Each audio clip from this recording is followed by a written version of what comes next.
Rub salt in the wound is an idiom used to describe the act of making a difficult or painful situation even worse by adding insult to injury. In figurative terms, it means to exacerbate someone's suffering or distress by saying or doing something that adds emotional pain or humiliation to an already hurtful experience. The origin of this expression can be traced back to ancient practices where rubbing salt into a wound was believed to cause additional pain and prevent healing. The phrase has since evolved to encompass any action or statement that worsens an already unpleasant situation for someone, making them feel even more hurt, humiliated, or frustrated. In interpersonal conflicts, rubbing salt in the wound often refers to the act of intentionally reminding someone of a past failure, mistake, or embarrassing situation to inflict emotional harm. This could happen during an argument or when someone is vulnerable, causing emotional distress and potentially damaging the relationship further. Additionally, the phrase is used when someone experiences a loss or disappointment, and others seem insensitive by downplaying their feelings or failing to show empathy.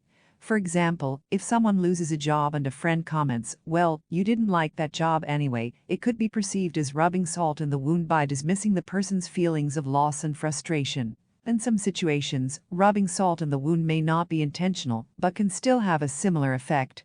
For instance, when someone is going through a difficult time, offering unsolicited advice or telling them to just get over it can worsen their emotional state rather than providing comfort or support. In a broader social context, this idiom can be applied to situations where individuals or groups face ongoing challenges, and society adds to their burden by marginalizing or stigmatizing them further. This can be seen in cases of discrimination, social injustice, or systemic inequalities, where the affected individuals are subjected to additional emotional distress due to societal attitudes or actions. To avoid rubbing salt in the wound in personal and social interactions, empathy, sensitivity, and understanding play crucial roles.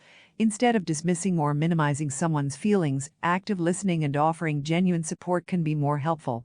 Empathetic responses acknowledge the person's emotions and validate their experiences, providing a sense of comfort and understanding. Moreover, in conflict situations, striving for constructive dialogue and seeking resolutions rather than escalating tensions can prevent rubbing salt in the wound.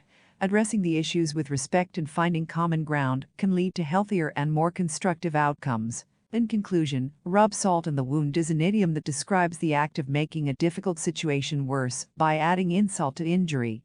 Whether intentional or unintentional, such actions or statements can cause emotional pain and further distress to someone already facing challenges. In personal relationships and societal contexts, empathy, sensitivity, and respectful communication are essential to avoid rubbing salt in the wound and instead provide support and understanding to those in need.